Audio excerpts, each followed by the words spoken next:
Assalamualaikum, selamat malam teman-teman penghobi internet murah. Malam ini saya ingin menyampaikan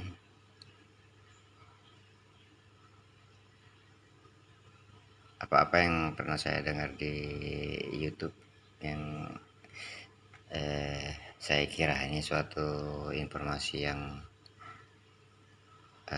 kadang-kadang salah ya, atau sedikit keliru. Misalnya permasalahan bahwa untuk pakai tenda O3 syaratnya minimal 3 bar, harus terdeteksi 3 bar, atau harus 2 bar dia baru Bapak terima. Itu yang ingin saya jelaskan di sini. Kita mulai saja sebagai berikut. Dari saya pakai selama ini, sudah 2 bulan ini, saya sudah mencoba berbagai cara untuk menstabilkan, mengkonekkan O3 ini. Kayak kebenaran pakai O3 V2 versi 2. Di sini kita lihat di status, ini yang saya dapatkan.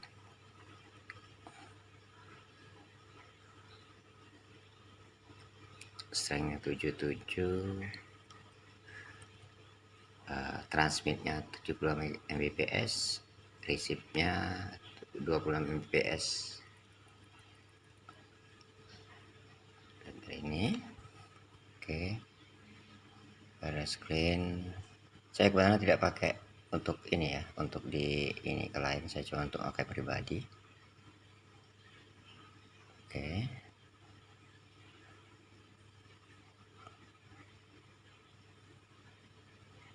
Ini yang saya dapatkan. Kita lihat dari yang katanya harus berapa bar. Coba kita lihat sini, kita di quick setup-nya. Saya pakai WSP karena saya yang lain agak kesulitan untuk menyetingnya. Dilihat di sini, nih. WiFi ID yang saya tembak, ini dapatnya. Ini pun hasil dengan modifikasi memakai yang pernah saya katakan di video sebelumnya. Itu pun harus dimodifikasi dengan mini parabola. Bisa dilihat saya cuma dapatnya 78 ya, 78 dBm 1 bar. Tapi dilihat dari sini tadi, dari status tadi, kita bisa dapat gini. Ini kalau cuma untuk nonton YouTube ini udah cukup, karena kita ini gini, yang paling banyak ngabisin ini kuotanya YouTube, apalagi kalau anak-anak bisa, kalau di rumah saya ini bisa sampai 9 atau 10 giga per hari kalau pakai itu ya. Memang agak lelet ya, maklum murah, 50.000 rupiah ya, tapi dengan kondisi kata saya tadi 1 bar cuma dapatnya 1 bar, tapi yang pasti bandwidthnya jalan gitu kan, misalnya kita pakai YouTube ya. Oke, walaupun ada hambatan, tapi ndak selama kita nunggu dengan namanya kayak kalau pakai kartu lagi nge-lag, tak terlalu lama nih, seperti ini nih hasilnya nih. Ini saya cepetin nih.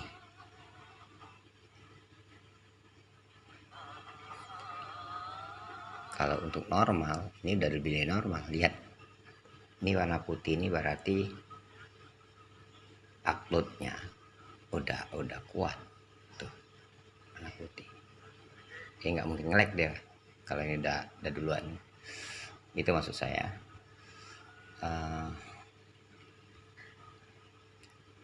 Settingan saya tidak ada yang dirubah. Tidak ada yang dirubah dari settingan ini. Cuma yang saya setting dari wireless, nama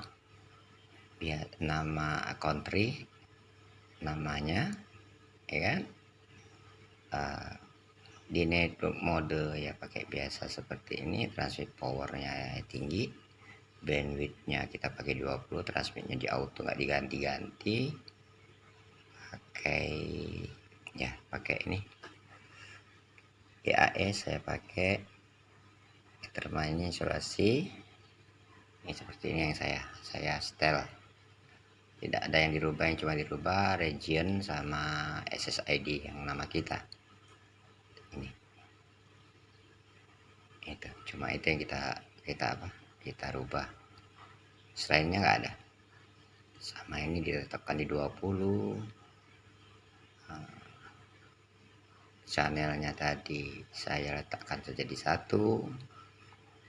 Number of clean karena saya tidak untuk rame-rame, cuma untuk rumah yang cuma 5 orang, saya batasin 10. Di advance seperti biasa, WMM saya enable, APSD saya disable, minimum RSSI saya pakai enable, Bramble long signal transmission spread. Antena kalau defaultnya dia kan horizontal, saya ganti vertikal, sinyalnya di 6, transmitnya 3, biasa nggak ada dirubah. Bawah ini nggak pernah diubah. Ini hasil ini langsung aja, cuma ini dirubah dengan antena polarisis. Di sini dilihat kalau V2, kalau nggak dari awal kita buka atau dari kita reset bener dari awal, yang namanya bridge ya, yang frekuensi bridge-nya nggak kelihatan di sini. Tapi kalau dari awal kita setelahnya ada. Jadi saya disable kan itu, dalam posisi disable karena memang aslinya disable, defaultnya disable. Access control nggak ada diubah, malah nggak ada di sini, nggak dikotak-atik sama sekali. Termasuk ini tidak ada lagi, tidak ada sama sekali. Saya coba di diagnosa, kita coba pingnya nggak usah banyak lah, 20 aja lah, 20 kali ini, 20 kali. Saya pakai default 192.168.2.1.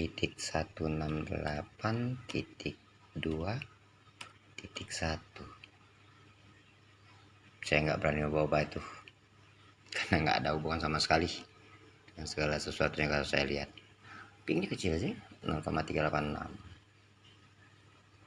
Start mulai tuh, tapi dia stabil 386, nggak ada perubahan. 0,379 pingnya. Itu tadi hasil dari ininya. Kita cuma untuk nonton bisa di ini. Jadi seluruhnya nggak ada yang di otak-atik di sini ya, tetap pakai ini. Itu yang bisa saya sampaikan. Jadi ya kalau rekan-rekan takut, cuma misal waktu di scan ya, kalau sebelum beli ragu, tiba-tiba saat di scan di dalam rumah atau di sekitar kita, di handphone cuma timbul namanya aja, nggak ada barnya, saya yakin bisa. Ini pengalaman saya pribadi, karena di rumah saya terangkan waktu awal di video awal saya, di video yang kemarin itu, di rumah saya cuma awur-awuran, sinyal WiFi ID-nya itu awur-awuran, kadang ada kadang enggak. apalagi kalau mau lihat barnya. Tapi itu tadi, ini kita dapat di sini ya. Nih, transmitnya paling kecil 58, intinya 11, pasti 72 bertahan, 72/13 cukup lah kalau cuma untuk dipakai orang 10, masih tetap dia jarang, seperti nggak ada ini saya nggak bisa lihat kan karena handphone satunya nggak ada. Jadi kalau mau dengan tenda ini, saya sarankan benar karena sudah ini pengalaman, kalau sudah nggak bisa ditangkap, coba pakai pakai mini parabola bekas, paskan dengan tempatnya yang lama, bekas antena lama parabola, jangan diotak-atik, tinggal kita mengarahkan. Jadi gini, kita mengetahui bahwa itu kita kan kemana aja dia nangkap, sinyalnya nangkap. Nah, sinyal nangkap. Jadi kalau dia masih dalam dalam jangkauan antena vertikalnya itu kan katanya 60 derajat katanya kan, itu saya nggak terlalu lapar, tapi saya lihat di YouTube katanya 60. Jadi dalam jarak waktu 60 derajat misalnya dikali kayak saya setengah kilo, itu berapa lebar yang bisa tangkap. Tapi yang paling tepatnya ada itu, yang paling tepatnya gimana, saya ngetesnya itu. Jadi waktu muter ya, kita nonton video dari YouTube, kita tonton dari YouTube sini kan, di handphone bisa kita setel itu untuk menunjukkan berapa bandwidth yang berjalan atau frekuensi yang berjalan ya, yang saat kita nonton gini biasa. Misalnya waktu kita nonton ini, di sini ditunjukkan 150 kbps atau 200 atau 350 kbps ya, biasa di situ yang paling paling stabil itu dia kayaknya di 300 ke atas lah gitu. Nah, saat nantinya saya cara ngetesnya, saat nantinya kalau di handphone kan ada yang namanya langsung download ya, downloadnya kayak di laptop ini, kita tekan download, itu kbps-nya itu naik atau stabil, nggak turun. Jadi waktu kita sampai nonton sampai download, dia naik minimal 2 kali lipat. Malahan kalau biasanya kalau udah memang bagus, saya pernah mengalami yang paling bagus itu waktu dia di 350, waktu di download dia naik dari 1,5 1,9 mbps. Tapi kalau Anda tes saat Anda download, turun ya. Kalau dia stabil syukur nggak apa-apa, tapi kalau dia turun, ini bandwidthnya yang berjalan di situ, dilihat di handphone itu namanya yang belum tepat mengarah ke titik poin. Jadi kita arahkan lagi. Memangnya agak perlu ini ya, karena kita nggak punya alat. Nggak tahu kalau teman-teman punya alatnya ya. Kalau saya nggak punya alat, jadi saya cuma tinggal pakai rasa, pakai perasaan. Jadi melalui video kali ini, saya memberitahu pada teman-teman yang pengen mencoba tapi ragu karena lihat misalnya ada informasi bahwa harus 2 bar yang bisa diterima, katanya harus di atas, bukan di atas ya, kayak di sini katanya, di sini harus katanya di atas 80 ya, lebih kecil dari 80 baru bisa. Atau katanya nanti di sini ada yang ngomong kayak itu ya, di beberapa YouTuber menyatakan jika sinyal strength-nya ini harus di bawah 50 baru bagus. Nah, nyatanya saya 75, kadang-kadang mepet 80. Yang dia ini yang saya sering rasakan, kalau dia sudah di atas 95, di atas 90 biasanya di sini 95, nah itu pasti nggak jalan di sini. Ini pasti 0 atau 1 Mbps, 1 Mbps nggak jalan itu. Biasanya hilang nanti, klik hilang katanya. Udah, LAN-nya hilang, segalanya hilang, WAN-nya hilang semua keterangan sini kan, dia putus di sini. Tapi kalau Anda nanti dapat sini sudah cukup bersyukur dengan jarak yang jauh. Seperti saya kemarin saya katakan, setelah saya ukur dengan aplikasi itu kurang lebih setengah kilo yang saya tembak. Itu pun terhalang oleh rumah, nggak loss karena saya tingginya cuma sekitar 6 atau 7 meter dari atas tanah ya, bukan dari atas rumah. Apalagi kalau teman-teman bisa dari atas rumah itu sekitar 10 meter misalnya kan, memang loss. Saya yakin, aduh, yang katanya 100 Mbps bisa tembus. Dengan ini saja saya kalau download udah puas, nggak terlalu lama nunggu. Demikian bisa saya sampaikan untuk teman-teman yang merasa ragu, yang selama ini ragu karena ada yang ngomong seperti saya tadi. Coba deh, selamat berinternet murah meriah. Assalamualaikum warahmatullahi wabarakatuh.